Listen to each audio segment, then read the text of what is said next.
acá estamos con el concejal. Concejal, buenas noches. Gracias por estar aquí en Osorno sin censura. Osorno, muchas gracias. Una feliz noche a vos, a todos los que nos vean ahora pues en vivo y en cualquier momento. Un gusto poder saludarte y conversar tantas cosas. Muy chévere poder hablar aquí pues abierta y públicamente de muchos Sin temas. censura. Sin Así es, sí, eso fue una de las cosas que dijimos. Aquí no hay restricción de nada, aquí no hay temas vedados, aquí se habla de todo sin miedo. Antes que Uy, nada, espera a ver que se me cayó aquí esta luz, vea pues. Ya, ahora sí. concejal, yo quería de pronto agradecerle porque yo sé que la agenda es muy comprimida y pues es evidente que estos temas no se tocan a gran escala porque a gran escala en los grandes medios de comunicación, porque no es agenda que les interese. Pero para eso estamos también, digamos, los medios alternativos, para tocar temas tan delicados y que son de interés público, como lo ha venido usted denunciando en las distintas sesiones de la plenaria. Concejal, yo quiero empezar esta noche preguntándole cómo se siente mentalmente para acceder a esta conversación. Pues uno en la política tiene que estar siempre muy preparado para todo, en lo público en general. Digamos que uno a las 8 de la noche después de un día pesado no se siente con la misma claridad mental, evidentemente, que tiene uno a las 10 de la mañana recién levantado, pero siempre con la capacidad de responder a cualquier cosa a cualquier hora. Pues somos humanos y por la noche uno ya tiene un sueñito y cuando tiene hijos está detrás de los hijos como está ahorita. Evidentemente se va agotando, pero listos para cualquier cosa. A todas las personas que se están conectando, muchas gracias también a los que nos van a ver en la posteridad. Igualmente, gracias. Ay, Fuerza, disculpe, a ver que se me fue esto ya, ahora sí. tranquilo. Fuerza, la izquierda de Medellín y de Colombia. Nos dicen, esto voy a aprovechar también para que todo lo que nos quieran comentar, preguntar, creo que este es el espacio. Estamos en vivo y en directo.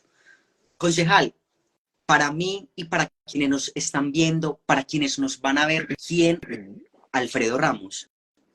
Pues eso, no, esas es de las preguntas como más difíciles para responder porque yo soy tan malo para hablar de mí mismo, pero bueno, intentaré pues resumirlo.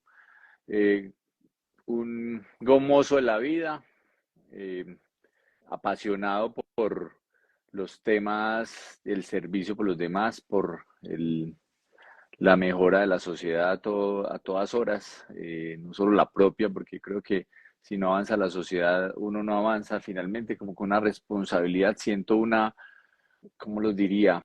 Una gran responsabilidad. Y veo como a todas las personas como de alguna forma como mis hijos. Entonces, yo tengo 2 hijos chiquiticos, ya va a cumplir 5 años, Rafael, una niña de 3 años, Rosario, y siento que de alguna forma uno llega a este mundo a ese servicio, no solo con su familia íntima, sino de alguna forma veo como una gran familia a la que hay que servirle. Y entonces para eso me he preparado personalmente, pues, digamos académicamente, pero también en todas las funciones que he hecho en mi vida para servir a los demás. Entonces un servidor apasionado por los temas reitero, sociales, de la sociedad en general, para que las personas mejoren cada día, y por eso siento esa como gran responsabilidad con los demás y, y un gomoso también de muchos temas, gomoso de la vida y gomoso de muchos temas que me apasionan, la lectura, por ejemplo, el deporte, eh, la, los amigos, las conversaciones. A mí me gusta mucho conversar en general con cualquier tipo de persona. Aprendo mucho de cualquiera, de cada nueva relación que hago, así que insisto, la pregunta de qué es uno es lo más difícil, pues de quién es uno es lo más difícil de responder, pero lo resumiría así: un gomoso, estudioso, responsable y en servicio siempre con los demás, aprendiendo todos los días. Eso es lo más bacano. Concejal, hace poco nos pudimos dar cuenta de que estaba en ese nuevo gabinete conformado por nuestro gobernador electo Andrés Julián. De pronto algo que nos quiera comentar. Pues digamos que más que gabinete es la comisión de empalme. La comisión de empalme es algo legal, es decir, hay una obligación como de entrega, llamémoslo así, entre los gobiernos saliente y entrante. Es una obligación que tienen todos los gobiernos, donde se entrega pues una información y hay unos formatos ya muy definidos por ley más o menos el estado actual de las cosas.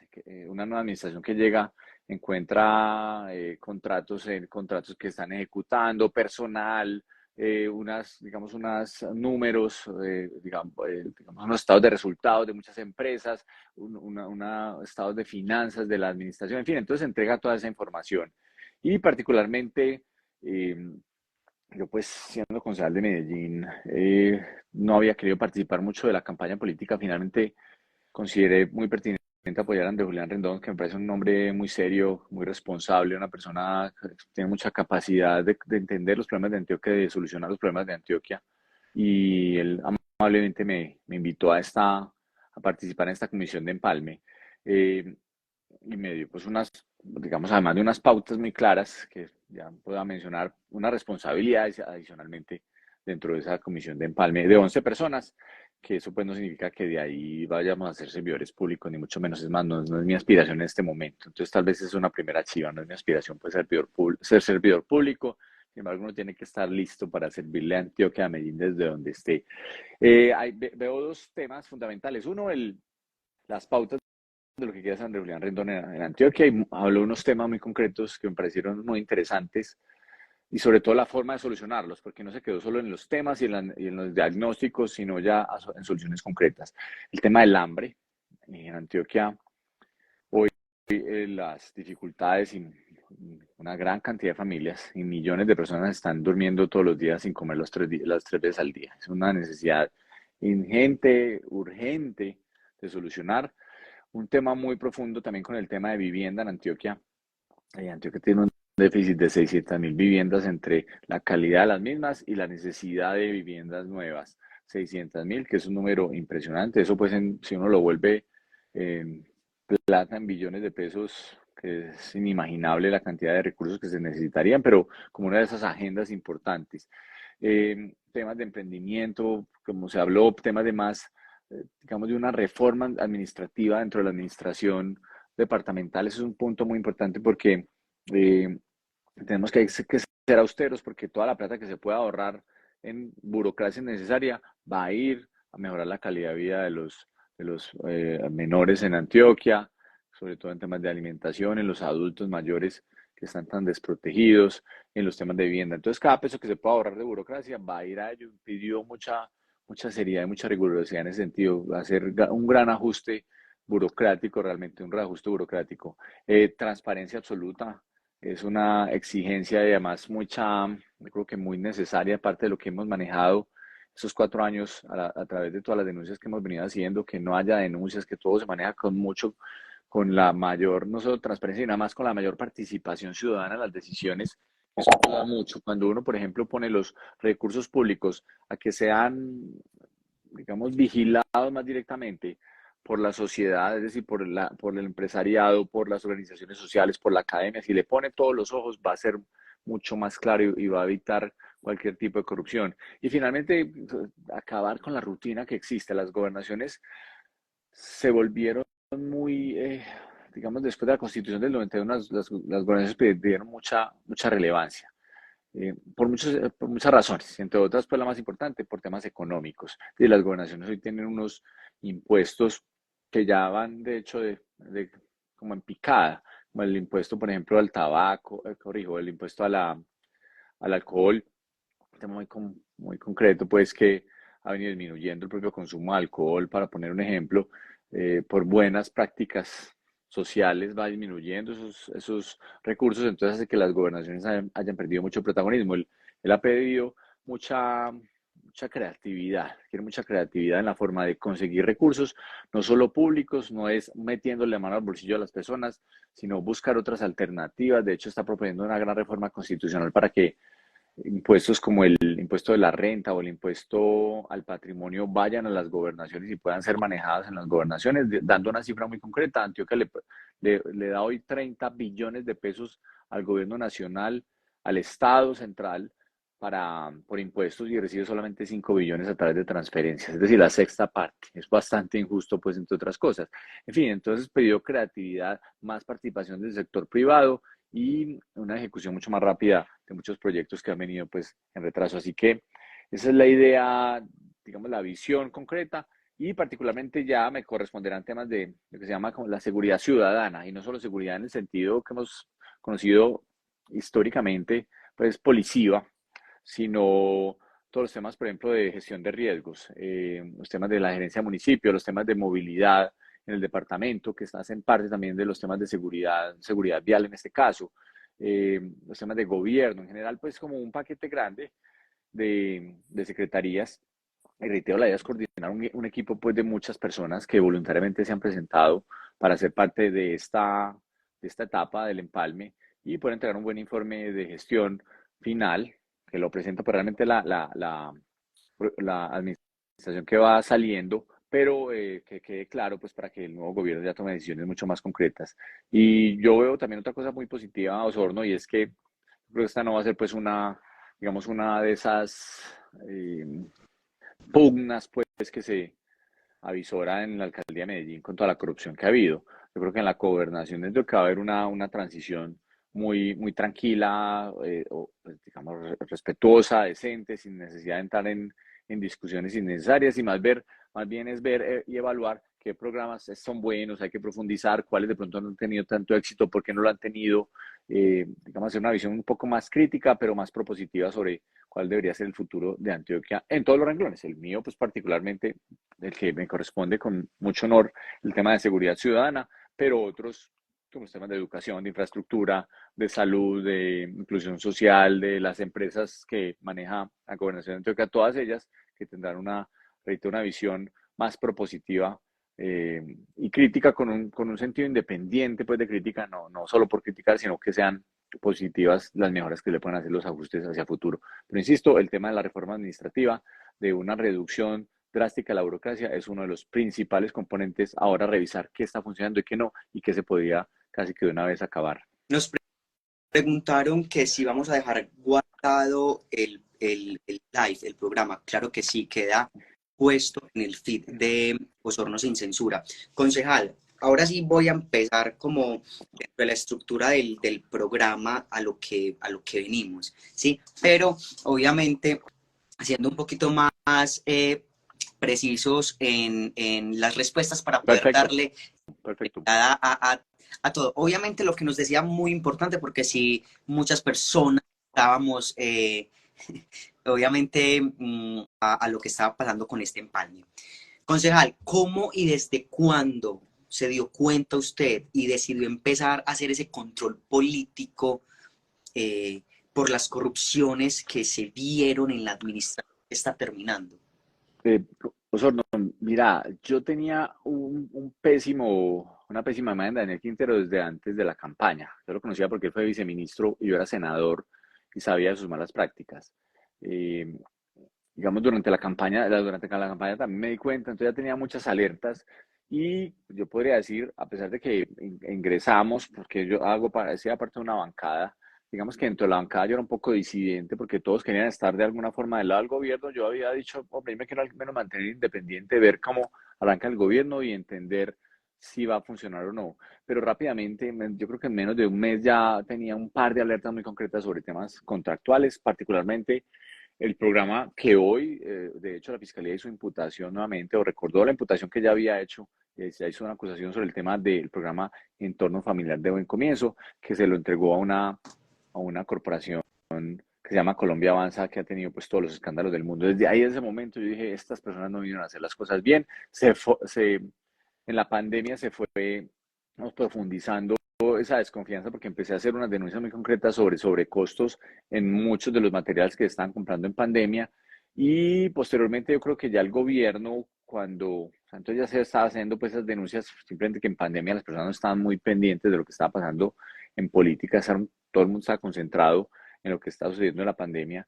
Reitero, pues ya estamos haciendo unas denuncias y desde ese momento, pues desde muy al principio ya conocía ese modus operandi tan dañino de esta administración, que ya posteriormente pues empecé a anunciarlo públicamente, no solo con temas de pandemia, sino con otras contrataciones y empezaron muchos ciudadanos, servidores, contratistas a contarnos muchas historias de lo que estaba sucediendo.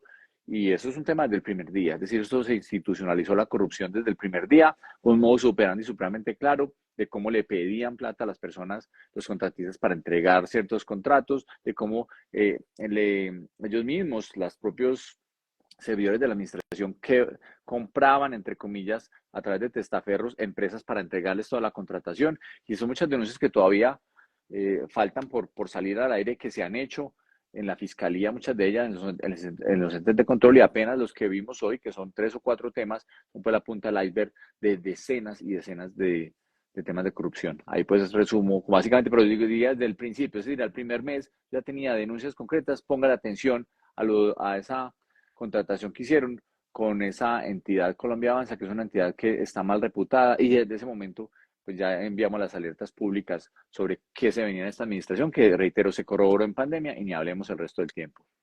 Ya sabemos que hay unas denuncias ya sabemos que hay unas denuncias en proceso, concejal, pero entonces, ¿qué debería hacer la ciudadanía para fortalecer lo que esta administración que termina destruyeron?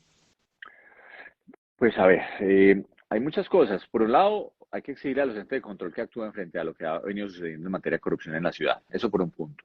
Y lo otro, yo creo que la ciudad ya hoy respira per se un clima más optimista con lo que pasó en las elecciones del 29 de octubre. No me queda duda de que el cambio de administración, el cambio de consejo, porque pues a pesar de que soy concejal, hice muchas críticas a los concejales, inclusive en su momento los de mi partido, que hicieron parte de alguna forma directa o indirectamente del gobierno Quintero. O sea, tuvimos muchas dificultades internas desde el principio, pero que ya por fortuna con el tiempo algunos retomaron, se dieron cuenta de lo que había pasado, y empezaron a hacer ya un control político y una oposición muy seria.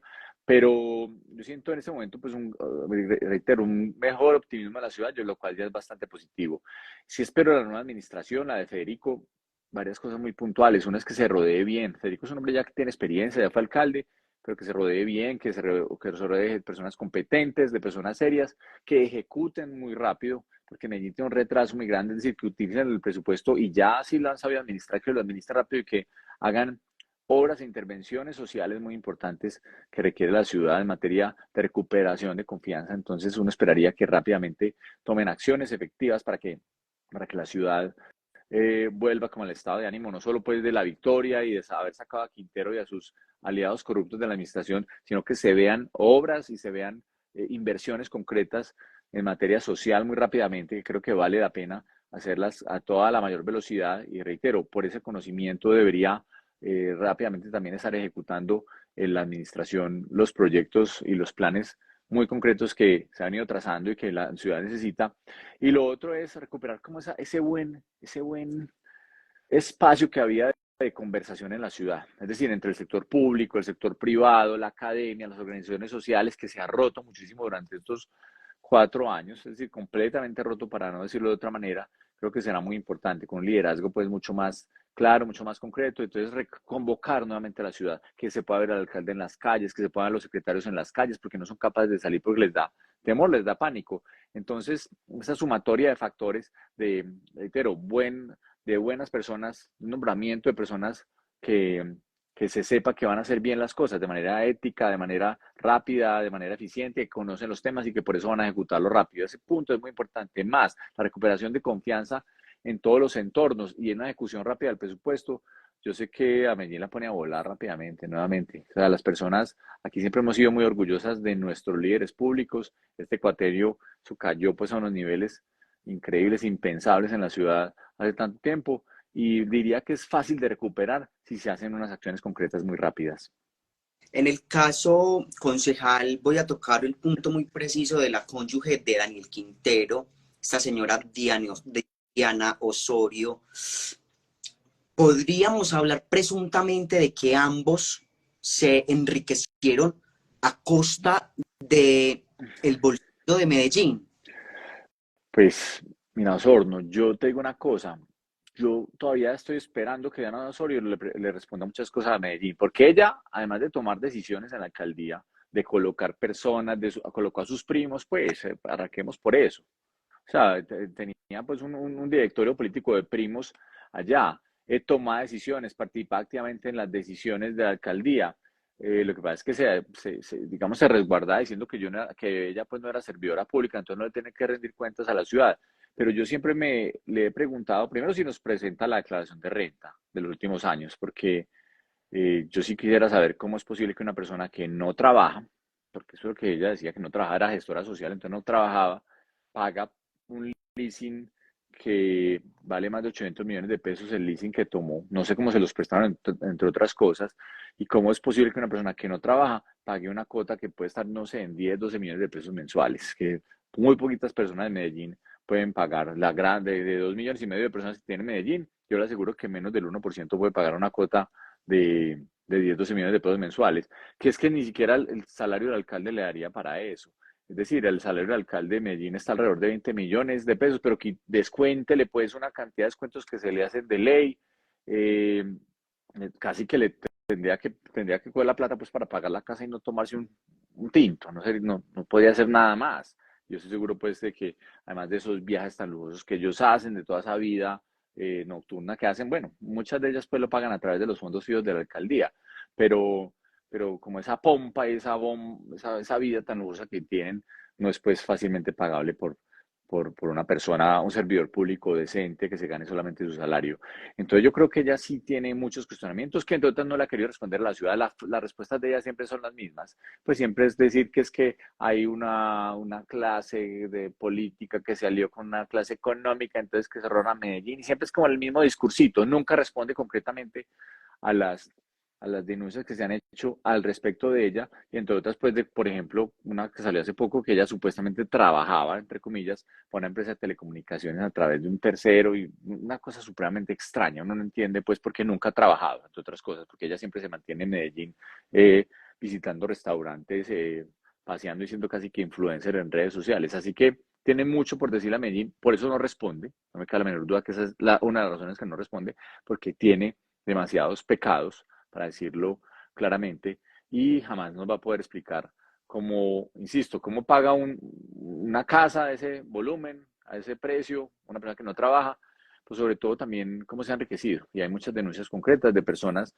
que la conocen, donde ella misma les ha pedido plata. O sea, no solo son los servidores públicos de la alcaldía, sino personas que le cuentan a uno, vea, esa señora, yo estaba en un contrato y me estaba diciendo y me pidió que si le podía ayudar y que le diera la plata ya en efectivo. Unas cosas muy extrañas que no son, que uno sabe pues que cuando una persona hace eso es porque es aliada y es cabecilla, yo lo he dicho, cabecilla de un cartel mafioso que han liderado Diana Osorio y Daniel Quintero, una pareja, Bonnie and Clyde de Medellín, los Bonnie and Clyde de Medellín. Concejal Alfredo Ramos, ya digamos que la bancada política para el Consejo electo del periodo 2024-2027 está conformado. ¿Qué piensa de este nuevo grupo, bien joven, de hecho?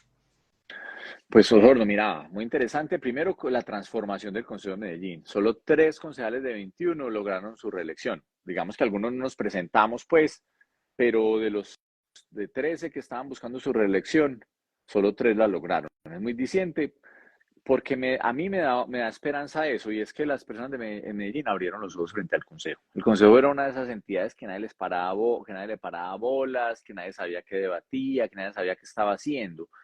Y a raíz de, como de la visibilidad que empezó a tener el tema de corrupción y a raíz de las denuncias que empezamos a hacer algunos, yo creo que las personas empezaron a mirar el Consejo de Medellín así, bueno, y entonces, ¿ustedes qué hacen allá sentados, pues, mirando para el techo si Medellín se está cayendo a pedazos, si en Medellín se la están robando, si en Medellín hay problemas de basuras, si en Medellín hay huecos, si en Medellín hay, eh, digamos que los jardines están, pues la maleza, pues ya no caben los jardines en las calles, y no pasa absolutamente nada a ustedes que están haciendo. Entonces a mí me pareció muy importante.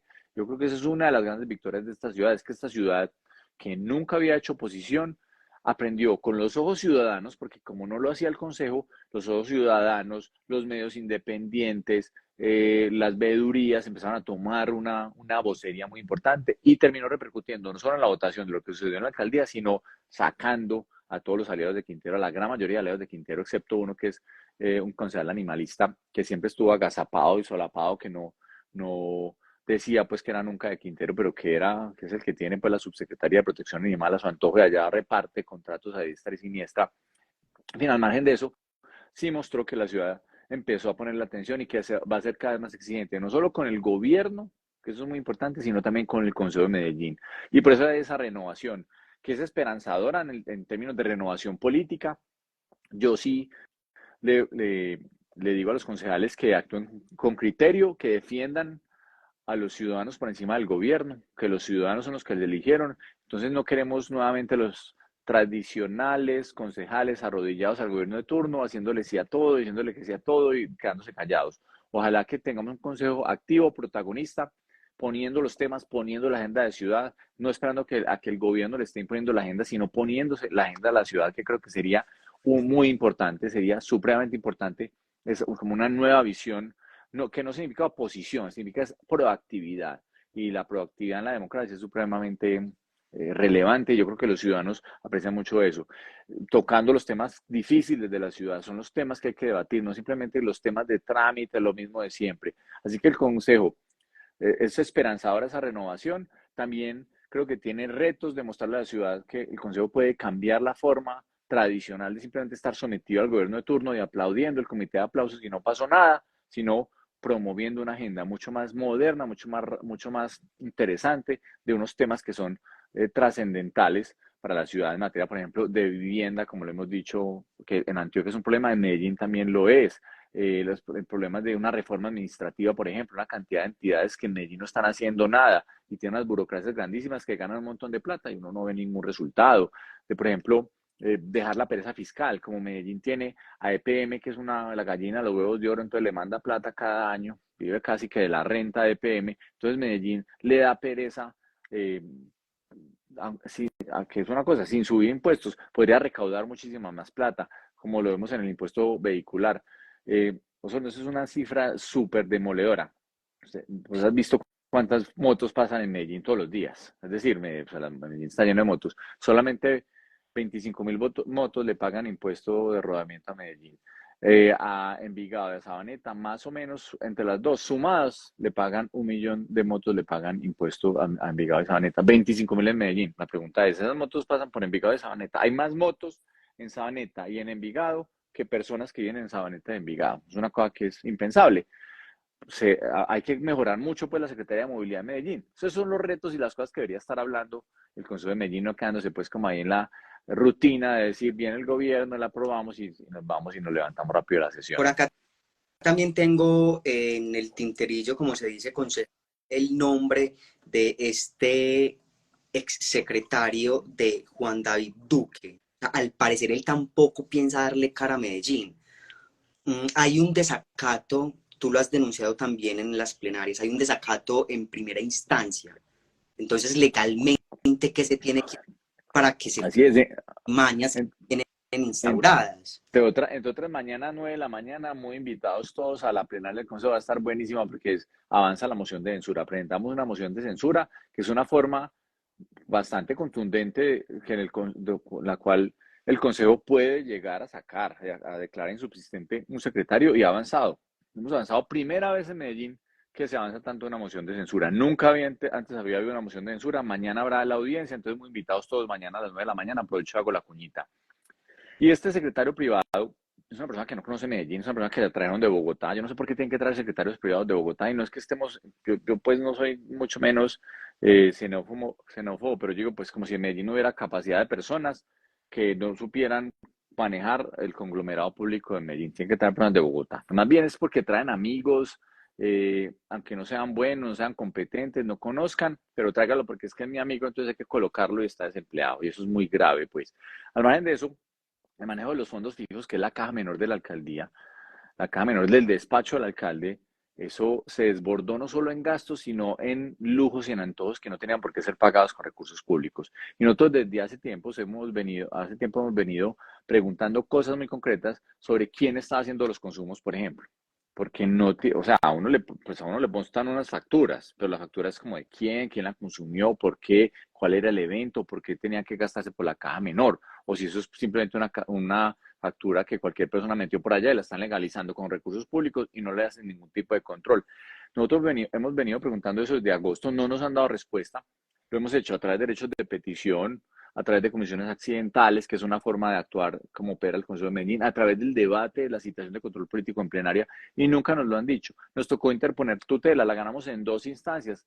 Hay un requerimiento de desacato, es decir, el juez, como no se cumplió la tutela, le dijo a la alcaldía de Medellín que la cumpliera en 3 días, no la ha cumplido, a pesar de que eso fue hace un mes, no sé qué pasa con los juzgados, pues que no le hacen seguimiento al tema, pero deberían hace rato hacerlo, y está la hora donde no tenemos respuesta. Mañana entonces, ojalá sí le responda a Medellín, porque la última vez supuestamente le dio un lumbago, se ha inventado todo tipo de excusas, un lumbago pues, yo no sé, eh, esperemos que ya se haya recuperado su lumbago, pero el Consejo de Medellín no le aceptó esa excusa. Pero sobre todo las mentiras y el ocultamiento de la información que es pública, que debería estar al alcance de todos, que cualquier persona podría verla y podría estar simplemente, decir, es que no necesitaría uno ni pedirla, debería estar publicada casi, que es parte de lo que nosotros hemos dicho.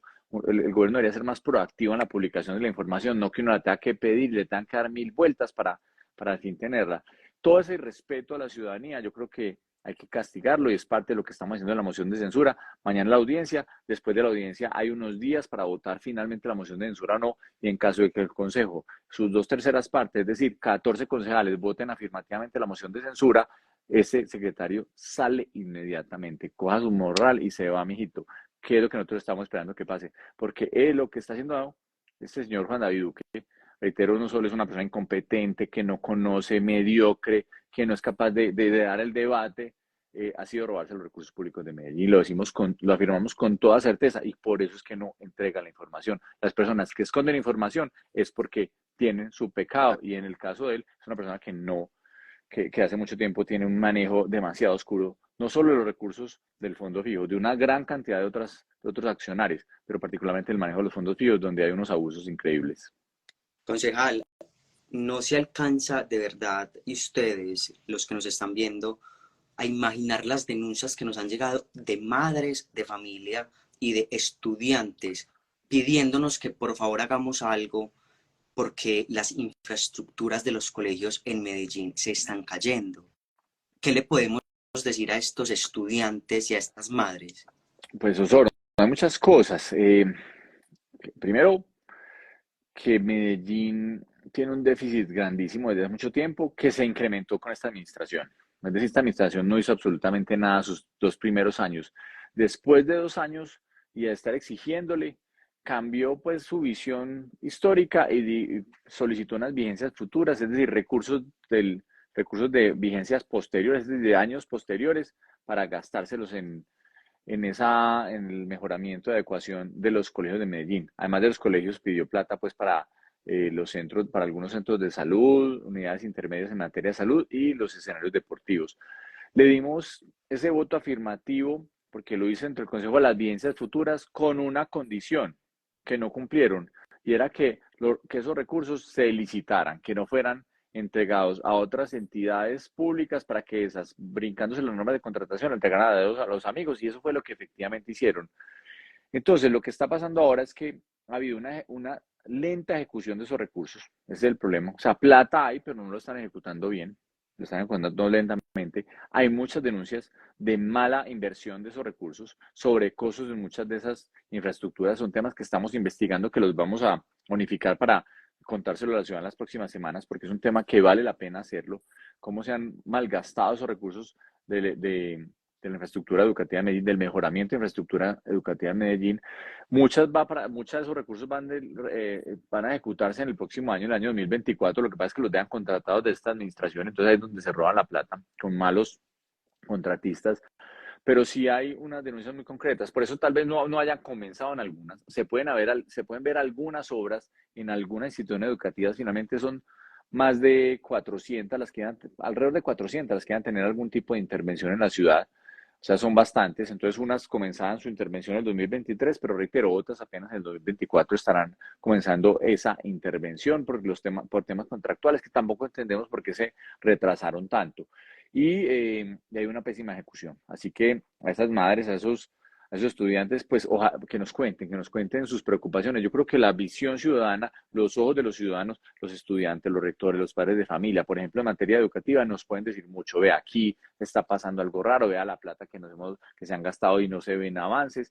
Sería muy bueno que nos ayudaran con denuncias concretas para que podamos consolidarla y mostrarle a Medellín la actualización de lo que ha sido esa inversión de evidencias futuras en mejoramiento de infraestructura educativa en la ciudad, que reitero, también hay mucha plata que está invirtiendo en infraestructura de salud, o sea, especialmente Metro Salud, a través de unidades intermedias y de centros de salud, y en digamos, infraestructura deportiva, que hay mucha en Medellín, también. muchas de ellas en gimnasios de esos al aire libre o de, evidentemente, pues de canchas de arenilla, muchas veces que ha sido también con unas graves denuncias de corrupción sobre los sobrecostos que puede haber en esas canchas de arenilla, por ejemplo, en esas canchas, corrijo, de grama artificial, que hay muchas denuncias sobre unos sobrecostos grandísimos. Todo eso también lo estamos consolidando y yo lo he dicho, yo personalmente, yo no voy a dejar de hacer control político en Medellín. Es decir, yo puedo dejar de ser concejal ahorita que termino en diciembre, pero muchas de estas denuncias las vamos a estar haciendo el otro año, porque todavía hay mucha información por consolidar y mucho que se tiene que hacer al respecto y ojalá pues los órganos de control, los nuevos concejales también le pongan la lupa a esto en el empalme que se está haciendo actualmente en la alcaldía de Medellín, también se le ponga mucha ojo a cómo están invirtiendo esos recursos de infraestructura educativa, deportiva y de salud en Medellín. Concejal Alfredo Ramos, fíjese y para todos los que nos están viendo que también hemos estado recibiendo denuncias anónimamente de un run run que hay con respecto a distintos funcionarios que literalmente desde múltiples sectores se robaron, ¿sí?, a la ciudad de Medellín, la dejaron empobrecida y piensan huir. ¿Qué hacer con estas personas desde lo judicial y desde lo legal? Pues nosotros esperamos básicamente que los órganos de control actúen con mucha velocidad. La fiscalía hoy llamó a algunos, o le hace una imputación a algunos, pero te aseguro, pues, Osorno, que faltan decenas de funcionarios todavía por ser imputados. Porque hay muchas denuncias, voy a decir, por ejemplo, las que hemos hecho nosotros, el Hospital General de Medellín ha sido manejado con una corrupción absurda. Es decir, una mafia de una familia que es la dueña, entre comillas, del Hospital General de Medellín y que reparte la contratación como le venga en gana. El DAGRED, el Departamento de Gestión de Riesgos y Desastres, ha sido desastroso su manejo por una persona incompetente que digamos que su único conocimiento o su único mérito era ser amiga del actual senador ex concejal de Medellín, Alex Flores, punto. Eso era su gran mérito que tenía. Pero los temas de corrupción que hemos denunciado ya han sido gravísimos. La empresa de desarrollo urbano, que ha tenido varias personas que lo han manejado, pero y entre otras, pues muchas denuncias de corrupción que hemos mostrado y presentado concretamente en esa empresa EPM, que era una empresa no solo pues la más respetada de Colombia, la más admirada, hoy es símbolo de corrupción y se han hecho muchas denuncias de lo que ha venido sucediendo en materia de contratación en EPM. En fin, y pues podría ir en muchas de esas, la agencia PP, que está construyendo una cárcel, que va a construir una cárcel en San Cristóbal, digamos, con una gran cantidad de run run y de malos manejos al respecto. Una agencia que debería acabarse porque no ha hecho absolutamente nada por la ciudad. La empresa de seguridad urbana, otra de las entidades descentralizadas. Es que Medellín no solo la alcaldía de Medellín, sino tiene casi 35 empresas alrededor que manejan recursos públicos, donde les pasan recursos públicos para que después terminen contratando a la velocidad que quieran, a lo que les dé la gana, a los contratistas que les dé la gana. Entonces ese modus operandi que lo hemos venido desde hace mucho tiempo denunciando, ojalá pues sea sancionado. Y hemos hecho, reitero, cientos de denuncias en la Fiscalía, en la Procuraduría, en la Personería. Lo que pasa es que la Personería y la Contraloría de Medellín sí se volvieron directores políticos, son otra secretaría de despacho más, y ojalá también sea algo que cambie mucho durante las próximas administraciones, y es que sean verdaderos entes de control independientes que defiendan a los ciudadanos, no a los gobiernos, que es lo que terminan haciendo. Pero si realmente los órganos de control avanzan rápidamente, yo creo que veríamos a cientos de personas, no estoy hablando de pocas, pero cientos de personas implicadas en esos escándalos de corrupción institucionalizada en Medellín. Es decir, no es que hubiera escaramuzas, porque la corrupción llevarla a cero es muy compleja, porque no faltará pues un funcionario manilargo que pida plata por algún tipo de permiso o de evitar sanciones o de procesos, que lamentablemente es parte de lo que sucede con la estructura estatal. Es muy difícil y la ética, pues, personal, controlar la ética de todas las personas es muy compleja, pero, pero aquí había una institucionalidad, es decir, un sistema de corrupción institucionalizado donde a todo había que sacarle plata, a todo había que robarle, había que abusar de todo lo que venía, de todos los recursos públicos.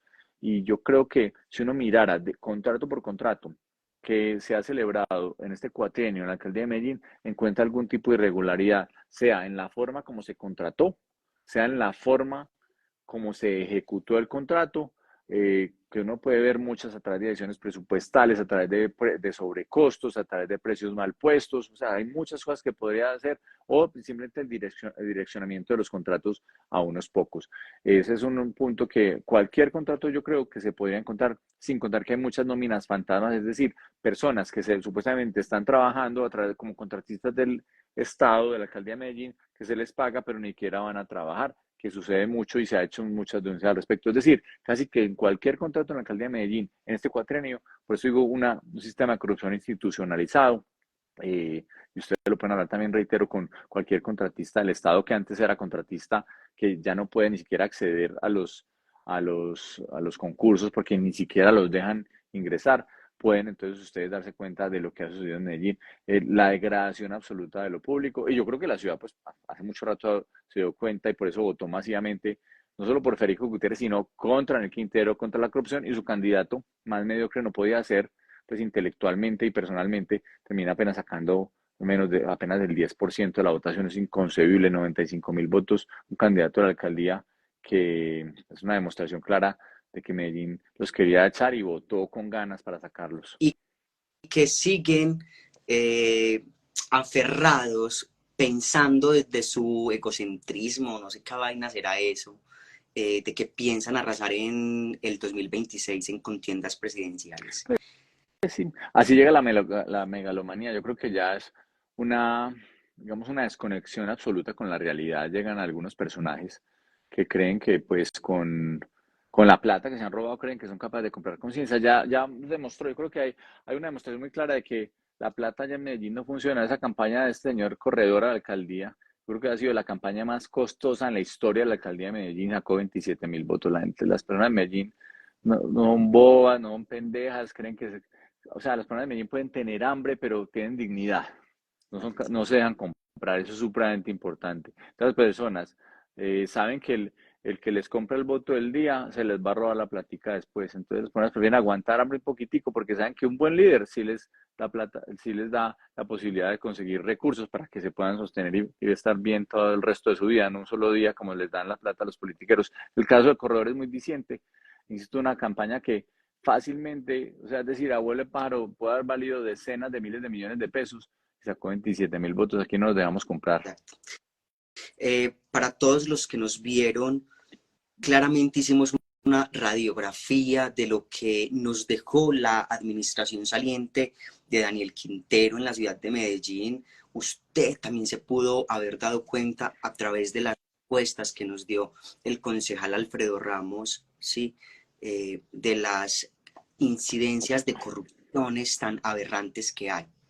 Este programa es para que lo mire, para que lo cuestione, para que lo reflexione, pero concejal, tengo una pregunta, bueno, tengo dos, pero tengo una pregunta más como para cerrar este bloque y es la siguiente. ¿La tiene Federico Gutiérrez difícil para estos 4 años? Lo digo con respecto a los retos que tiene para volver a reconstruir el desastre tan evidente que nos dejaron. Pues yo le veo unas cosas como muy fáciles y a la vez unas muy retantes. ¿Qué veo fácil? Recuperar la confianza del optimismo. Porque yo creo que las personas están esperando liderazgos positivos, optimistas, que llamen a todos, que llamen al sector privado, que llamen a las organizaciones sociales, a las organizaciones culturales, que llame a la academia, que están cada una por su lado dejada a la deriva y quieren un alcalde que vuelva y diga, venga, todos trabajemos juntos por Medellín. Entonces, por ese lado, yo veo esa posibilidad del optimismo muy fácil.